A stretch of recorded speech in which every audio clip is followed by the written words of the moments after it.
বিসিবিকে আমরা স্টুডেন্টরা আগামী 1 ঘন্টা সময় দিতেছি। 1 ঘন্টার ভিতরে আমরা যত মানুষ আছি কাউন্টারে যেন 1 ঘন্টার ভিতরে টিকিটগুলো চলে আসে। বিপিএল নিয়ে বিতর্ক যেন পিছুই ছাড়ছে না বিসিবির।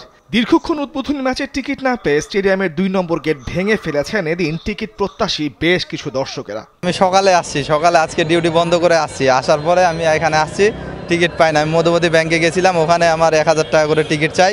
রাজধানী মিরপুরের শেরেবাংলা স্টেডিয়ামে বিপিএল এর ম্যাচের টিকিট কেনা নিয়ে আজও ছড়িয়ে আছে সমান উত্তেজনা।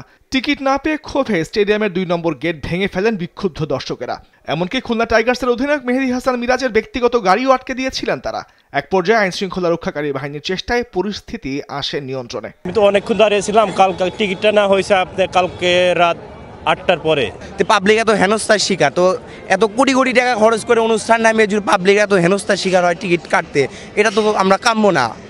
আমরা তো অবশ্যই সবকিছু আপডেট চাই। বিক্ষুব্ধ দর্শকদের থামাতে মাঠে নামে পুলিশকে লক্ষ্য করে ছোড়া হয় ইটপাটকেল। সড়ক অবরোধের চেষ্টাও করে খেলা দেখতে আসা উপস্থিত দর্শকরা। দুর্বার রাজশাহীর তাদের ম্যাচ খেলতে মাঠে ঢোকার চেষ্টা করে প্রথম দফায় হয় ব্যর্থ।